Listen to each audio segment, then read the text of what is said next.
ये कहानी है धूलपुरवा गांव की। इस गांव में भीकमलाल नाम का एक लकड़हारा रहा करता था। भीकमलाल अपनी पत्नी धनवती और 2 बच्चों के साथ एक छोटे से घर में रहता था। भीकमलाल गांव के जंगलों से लकड़ियां काटकर उन्हें बाजार में बेचने का काम करता था। लकड़ियों को बेचकर आए पैसों से वो अपने परिवार का पेट भरता था। अप्रैल का महीना आ चुका था। गर्मी अपनी चरम सीमा पर पहुंच चुकी थी। घर से बाहर निकलते ही ऐसा लगता था जैसे आग की भट्टी जल रही हो। धूलपुरवा गांव में यूं तो अक्सर गर्मी के समय तापमान 40 डिग्री तक चला जाता था, मगर इस बार तापमान बहुत ज्यादा बढ़ गया था। गर्मी से लोगों का बुरा हाल था। दिन हो या रात, लोग गर्मी से बेहाल थे। इस साल तो गर्मी कुछ ज्यादा ही पड़ रही है। ऐसी झुलसाती धूप में काम करना बेहद कठिन हो गया है। जब भी बाहर निकलो तो ऐसा महसूस होता है जैसे पूरा शरीर किसी जलती हुई भट्टी में तप रहा हो। हवा में भी जैसे लू का जहर घुला हो। न चैन है न राहत। हाँ जी, इस साल की गर्मी तो हद से भी ज्यादा बढ़ गई है। हमसे तो अच्छे किस्मत वाले वो शहर वाले हैं जो दिन भर एसी में बैठे रहते हैं, ठंडी ठंडी हवा खाते हैं, और एक हम हैं गरीब। सारी मुश्किलें, सारा दुख तो बस हमारे ही नसीब में लिखा है। ना जाने पिछले जन्म में कौन सा पाप कर दिया था जो इस जन्म में भगवान ने हमें इतना गरीब बना दिया कि इस सड़ी हुई गर्मी में एक कूलर तक नहीं खरीद सकते। जरा सुनिए, अगर हो सके तो इस गर्मी में हमें कूलर दिला दीजिए, बहुत गर्मी लगती है। थोड़ी रुककर धीरे से बोलती है। जरा सोचिए, जब कूलर की ठंडी ठंडी हवा घर में चलेगी तो कैसा सुकून मिलेगा। हमारा यह तपता हुआ घर थोड़ा ठंडा हो जाएगा, और जब आप दिन भर इतनी कड़ी धूप में मेहनत करके लौटेंगे, तब जैसे ही उस ठंडी हवा का झोंका आपके शरीर पर पड़ेगा तो आपकी सारी थकान बस पल भर में गायब हो जाएगी। बस एक कूलर, यही ख्वाहिश है ताकि ये गर्मी कुछ कम महसूस हो। तभी पास में बैठी गुड़िया और सोहन अचानक उत्साह से बोल पड़ते हैं। हाँ पापा, हमें कूलर दिला दो ना। हमें बहुत गर्मी लगती है पापा। परसों जब हम जमींदार जी की दावत में गए थे तो उनके घर पर बड़े बड़े कूलर लगे थे। बहुत ही ठंडी हवा आ रही थी। पापा, हमें भी कूलर दिला दो ना। धनवती, तुम्हें तो पता है ना कि मैं कूलर नहीं ला सकता। कूलर बहुत महंगा आता है, और हमारे गांव में तो कूलर केवल जमींदार जी के पास है, या फिर उन अमीर लोगों के पास जो बहुत पैसे वाले हैं। अगर कूलर इतना सस्ता होता तो क्या गांव के हर घर में नहीं होता। हम गरीब लोग हैं धनवती, हम कूलर जैसी चीजों का इस्तेमाल नहीं कर सकते। उसके लिए बहुत पैसे चाहिए जो हमारे पास नहीं है। कहकर भीकमलाल काम के लिए निकल जाता है। चलो बच्चों, जाओ अपने स्कूल का काम करो। लगता है हमारा कूलर का सपना ही रह जाएगा। हे भगवान, क्या करूं? धनवती और बच्चे कूलर की मांग कर रहे हैं। मैं उनकी ये छोटी सी ख्वाहिश पूरी करना चाहता हूं, लेकिन मेरे पास इतने पैसे कहां हैं कि उनके लिए कूलर खरीद सकूं। लकड़ियां बेचकर जितने पैसे आते हैं उसमें तो बस जैसे तैसे 2 वक्त की रोटी ही नसीब होती है। तो फिर ऐसे में कूलर के लिए पैसे कहां से आएंगे? थोड़ी देर सोचते हुए, आज जब जंगल से लौटूंगा तो एक बार बाजार में कूलर की दुकान पर जाकर दाम पूछ लूंगा। शायद कोई सस्ती किस्तों वाली उम्मीद मिल जाए। लकड़ियां काटकर थका हुआ भीकमलाल घर लौटते वक्त अचानक एक कूलर की दुकान के सामने रुक गया। भैया, इस कूलर का क्या दाम है? कितने से शुरू है बताइए। तुम्हें कौन सा कूलर चाहिए, ये बड़ा वाला या यह छोटा वाला? ये बड़ा वाला बिल्कुल ऐसी जैसी हवा देता है। बोलो, कौन सा लेना है? अभी बस मैं दाम पता करने आया था। अभी मैं जाता हूँ। भीकमलाल घर की ओर निकल पड़ता है। रास्ते में उसे एक भंगार की दुकान दिखती है जहाँ एक पुराना कूलर पड़ा होता है। भीकमलाल वहाँ जाकर दुकानदार से पूछता है, भैया ये कूलर चलता है क्या? हाँ भैया, बिल्कुल चलता है। एकदम ठीक चलने वाला कूलर है, मात्र 500 का। 500 दो और कूलर ले जाओ। कुछ कम हो सकता है क्या? नहीं नहीं, 500 में ही मिलेगा, इससे कम नहीं दे पाऊंगा। अगर लेना है तो पूरे 500 देने होंगे। 500 तो नहीं है मेरे पास, क्या करूं? कुछ देर सोचने के बाद भीकमलाल का ध्यान गांव के जमींदार पर जाता है, जो गांव के जरूरतमंद लोगों को पैसे उधार देते था। एक काम करता हूं, जमींदार जी से 1000 रुपए उधार ले लेता हूं और इस बार ज्यादा लकड़ियां काटकर बाजार में बेचूंगा। जो पैसे मिलेंगे उनसे मैं जमींदार जी के पैसे वापस कर दूंगा। हाँ, यही सही रहेगा। मुझे जमींदार जी के पास जाना चाहिए। वो भले इंसान हैं, वो जरूर मेरी मदद करेंगे। भीकमलाल जमींदार के पास जाता है और उससे 1000 रुपए उधार मांगने की बात करता है। ठीक है भीकमलाल, यह लो 1000 रुपए। जैसा तुमने कहा है कि तुम 1 महीने के बाद ये पैसे वापस कर दोगे, तो मुझे समय पर लौटा देना। मुझे और लोगों को भी पैसे उधार देने होते हैं। ठीक है जमींदार साहब जी, मैं आपको महीने की आखिरी तारीख को पैसे लौटा दूंगा। पर जमींदार जी, मुझे इसका कितना ब्याज देना होगा? भीकमलाल, तुम इतनी छोटी बात क्यों करते हो? तुमने तो बस 1000 रुपए ही लिए हैं ना। भला 1000 रुपए में मैं तुमसे क्या ब्याज मांगूंगा? तुम बस जितने लिए हैं उतने ही समय पर वापस कर देना। जमींदार साहब, आपका बहुत बहुत शुक्रिया। मैं आपके पैसे समय पर लौटा दूंगा। इतना कहकर भीकमलाल वापस भंगार की दुकान पर जाता है और दुकान के मालिक को 500 रुपए देकर भीकमलाल कूलर घर ले आता है। घर में कूलर को देखकर धनवती और बच्चे बहुत खुश होते हैं। ये कूलर कहाँ से लाए आप? और आपके पास इसे लेने के पैसे कहाँ से आए? बताइए ना, आपकी कोई लॉटरी लगी है क्या? हाँ, बताता हूं। थोड़ा सब्र रखो। ये कूलर मैंने भंगार की दुकान से खरीदा है और पैसे मैंने जमींदार साहब से उधार लिए थे। बस उसी से ये कूलर खरीदा है।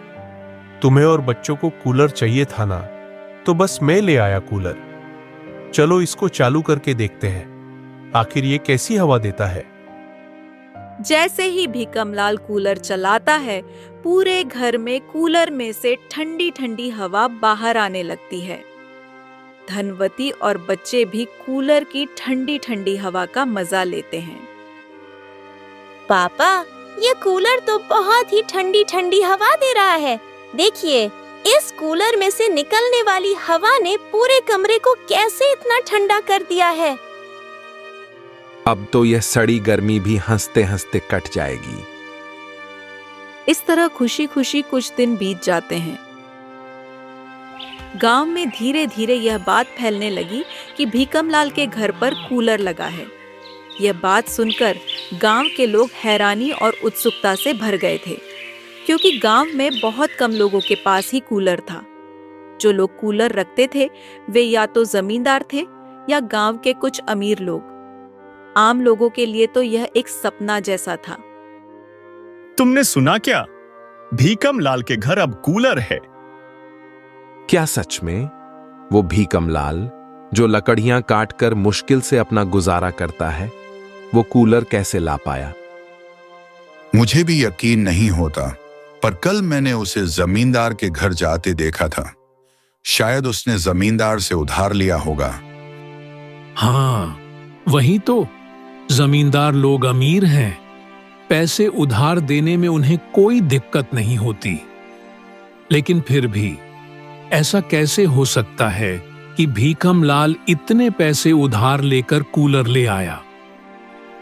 यार, हम गरीब लोग तो सोच भी नहीं सकते कि कूलर घर में हो।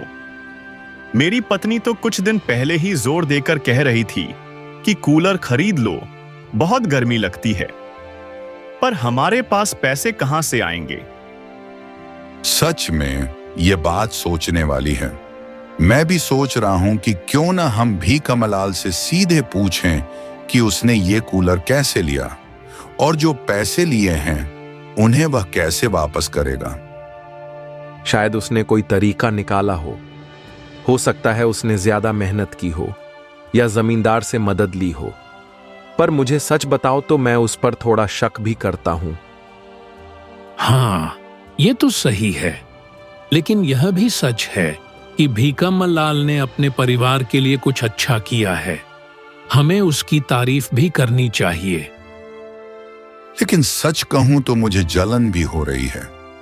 जब हमारे पास कुछ नहीं तो ऐसे लोग कुछ कर दिखाते हैं। भाई, जलन तो सबको होती है, पर हम भी कोशिश करें। मेहनत और ईमानदारी से ही सब कुछ मिलता है। मैं अगली बार भीखमलाल से जरूर बात करूंगा। जानना चाहता हूं कि उसने ये सब कैसे किया। भीखमलाल अगले दिन जब काम पर जाता है तो लाला उसे देखकर मुस्कुराते हुए रोक लेता है। अरे भीखमलाल भाई, क्या सच है जो मैंने सुना है? तुम्हारे घर में नया कूलर आ गया है? अरे लाला भाई, नया तो नहीं है। नए कूलर के पैसे मेरे पास नहीं होते। यह जो है एक पुराना कूलर है। पुराना कूलर? वह कैसे? अब ये बात समझाओ कि तुमने ये कूलर कहां से लिया और इतने पैसे कहां से आए। देखो लाला भाई, बच्चों ने बहुत जिद की कि पापा इस बार कूलर ले आओ, गर्मी बहुत ज्यादा है। मैंने भी सोचा कि परिवार को थोड़ी राहत मिले। बाजार जाकर देखा तो नए कूलर बहुत महंगे थे और हमारे पास इतने पैसे नहीं थे। तो फिर? तो मैं भंगार की दुकान गया। वहां एक पुराना कूलर पड़ा था जो ठीक ठाक चलता था। मैंने जमींदार साहब से थोड़े पैसे उधार लिए और वही कूलर खरीद लिया। अच्छा, जमींदार साहब से उधार लिया तो तुम्हें अब तो मेहनत ज्यादा करनी पड़ेगी ना कर्ज चुकाने के लिए। हाँ बिल्कुल, मुझे पता है कि कर्ज चुकाना मेरी जिम्मेदारी है, इसलिए आज से मैं और मेहनत करूंगा। लकड़ियां ज्यादा काटूंगा ताकि जल्दी पैसे जमा कर सकूं और जमींदार साहब को समय पर पैसा वापस कर सकूं। यह हुई ना बात। भीखमलाल भाई, तुम सही कर रहे हो। परिवार के लिए बलिदान देना ही असली बहादुरी है। मैं उम्मीद करता हूं कि तुम अपने सारे कर्ज जल्दी चुका दोगे और फिर आराम से जीवन बिताओगे। धन्यवाद लाला भाई, तुम्हारा भरोसा और समर्थन ही मेरी ताकत है। मैं हार नहीं मानूंगा। चलो फिर मेहनत करते हैं। गर्मी तो आती रहती है, पर इंसान की हिम्मत और जज्बा कभी कम नहीं होना चाहिए। हाँ भाइयों, मैंने भीखमलाल से बात की थी। वो एक पुराना कूलर है जो उसने कर्ज पर लिया है, जिसके लिए अब भीखमलाल को और ज्यादा मेहनत से काम करना पड़ता है ताकि वह जल्द से जल्द जमींदार का कर्ज चुका सके। चलो अच्छा है, आखिर अपनी मेहनत से भीखमलाल ने कूलर खरीदी ही लिया। अब उसको और उसके परिवार को इस सड़ी गर्मी से कुछ राहत मिलेगी।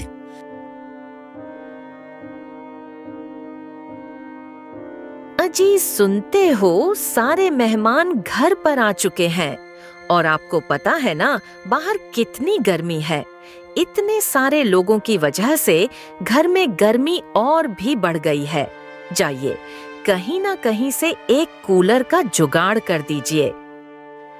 लक्ष्मी, तुम्हें तो पता है ना अभी शादी में कितना खर्च हो गया है और कूलर जैसी महंगी चीज खरीदने के लिए पैसे नहीं बचे हैं। इतनी मेहनत से पाई पाई जोड़कर आज बिटिया का ब्याह कर पा रहा हूं। अगर सारे पैसे कूलर में लगा देंगे तो बिटिया की विदाई कैसे होगी? यह सब कुछ नहीं जानती। आप बस कहीं से एक कूलर ले आइए। बिटिया के ससुराल वाले भी आते ही होंगे। अगर उन्होंने देखा कि इनके घर में एक कूलर तक नहीं है तो हमारे बारे में क्या सोचेंगे? ठीक है, तभी तो कह रहा हूं कि सोच समझकर खर्च करना चाहिए। आप बस कूलर का जुगाड़ करिए, बाकी बातों की मैं जिम्मेदारी लेती हूँ। तभी दयानंद को कुछ याद आता है। मैं उससे बात करता हूं, क्या पता वह मुझे कुछ दिन के लिए कूलर किराए पर देने को राजी हो जाए। ठीक है, आप कूलर का जुगाड़ देखिए, मैं तब तक सारे मेहमानों को संभाल लेती हूँ। भीकम लाल के घर पर गांव का एक व्यक्ति आता है, गांव वाला दयानंद। भीकमलाल, तुमसे कुछ काम था। बोलो दयानंद, क्या काम है तुम्हें? भीकमलाल, क्या तुम कुछ दिन के लिए मुझे अपना कूलर किराए पर दे सकते हो? मैं तुम्हें प्रतिदिन के हिसाब से पैसे दे दूंगा। दरअसल मेरी बिटिया का ब्याह है ना, तो बहुत सारे लोग घर पर आए हुए हैं और तुम्हें तो पता है कि गर्मी कितनी बढ़ गई है, तो कुछ दिन के लिए कूलर चाहिए था। दयानंद, तुम्हें तो पता है ना, मेरे घर पर एक ही कूलर है। अगर मैं ये तुम्हें दे दूंगा तो मेरे घर वाले कूलर की हवा कैसे खाएंगे? तभी पास खड़ी धनवती की आंखों में चमक आ जाती है और वह सुझाव देती है। हाँ ठीक है दयानंद, हम आपको कुछ दिन के लिए कूलर दे देंगे, लेकिन आपको प्रतिदिन के हिसाब से रुपए देने होंगे, जितने दिन तक आप कूलर रखेंगे। बिल्कुल ठीक है धनवती भाभी, मैं मानता हूं। मैं हर दिन के पैसे समय से दूंगा। दयानंद कूलर ले जाता है। जी, मेरे दिमाग में एक विचार आया है। क्यों ना हम अपना कूलर किराए पर देने का काम शुरू करें। गांव में बहुत सारे लोग हैं जिन्हें शादियों, समारोहों या किसी भी कार्यक्रम में कूलर की जरूरत होती ही है। तो क्यों ना हम इस जरूरत का फायदा उठाएं। इससे हमारी कमाई का एक जरिया बन जाएगा। बात तो तुम ठीक कह रही हो धनवती, पर हमारे पास तो सिर्फ एक ही कूलर है। अगर तुम उसे गांव-गांव भेजती फिरोगी तो तुम हवा कैसे खाओगी? आखिर ये कूलर तो मैंने तुम्हारे और बच्चों के आराम के लिए लाया था। अजी, कुछ दिन की तो बात है। जब कूलर को किराए पर देंगे तो उससे कुछ पैसे भी तो आएंगे। उन्हीं पैसों से हम एक और पुराना कूलर खरीद लेंगे। अब बोलो, कैसा लगा मेरा विचार? हाँ धनवती, विचार तो तुम्हारा बहुत अच्छा है। ऐसे ही 2 दिन बीत जाते हैं। तभी तीसरे दिन भीकमलाल के घर पर 2 व्यक्ति आते हैं। भीकमलाल भैया, मैं तुमसे 2 दिन के लिए कूलर किराए पर लेने आया हूं। अरे भाई, मुझे भी भीकमलाल से कूलर किराए पर चाहिए था। भाई, तुम बात को समझो, मुझे कूलर की बहुत ज्यादा आवश्यकता है। तुम परसों ले जाना। मुझे यह कूलर आज और कल के लिए चाह। पर पहले मैं आया हूं तो कूलर मैं ही लेकर जाऊंगा। अरे आप लोग बिल्कुल चिंता मत कीजिए, अब मेरे पास 2 कूलर हैं। एक आप ले जाइए और एक आप ले जाइए। तभी एक तीसरा व्यक्ति भीकमलाल के घर आता है। भैया, अब तो मेरे पास 2 ही कूलर थे और दोनों किराए पर चढ़ चुके हैं। अभी मेरे पास कोई भी कूलर नहीं है। मुझे माफ करना, मैं अभी आपकी कोई मदद नहीं कर सकता। इस तरह भीकमलाल का कूलर व्यापार अच्छा खासा चलने लगा था। थोड़े ही दिनों में उसकी कमाई अच्छी हो जाती है, जिससे वह अब और नए कूलर खरीद कर ले आता है और उन्हें गांव में किराए पर देने लगता है। धनवती, अब मेरे पास बहुत सारे कूलर हो गए हैं, तो मैं सोच रहा हूं क्यों ना बाजार में एक दुकान ले लूं और उसमें कूलर बेचा भी करूं और किराए पर भी दूं। दोनों काम एक ही जगह से हो जाएगा। जी, यह विचार तो आपका बहुत अच्छा है। मैं भी आपकी मदद कर दिया करूंगी। भीकमलाल ने बाजार में कूलर की एक दुकान खोल ली। अब वह वहां कूलर केवल किराए पर देता ही नहीं था, बल्कि बेचता भी था। उसने अपनी दुकान पर सस्ते से लेकर महंगे कीमत वाले हर प्रकार के कूलर रखे हुए थे। साथ ही साथ पुराने कूलर भी रखे थे। जिस व्यक्ति को पुराने की आवश्यकता होती थी, वह कम पैसे देकर पुराना कूलर ले जाता था। इस तरह भीकमलाल का कूलर का व्यापार चल पड़ा था। वह अब एक सफल व्यापारी बन गया था और उसकी आर्थिक स्थिति में काफी सुधार आया था। उसने अपनी छोटी सी झोपड़ी को बहुत जल्द ही एक सुंदर से घर में बदल दिया था और सारे मिलकर खुशी खुशी पूरी गर्मी कूलर की ठंडी हवा में गुजारते हैं।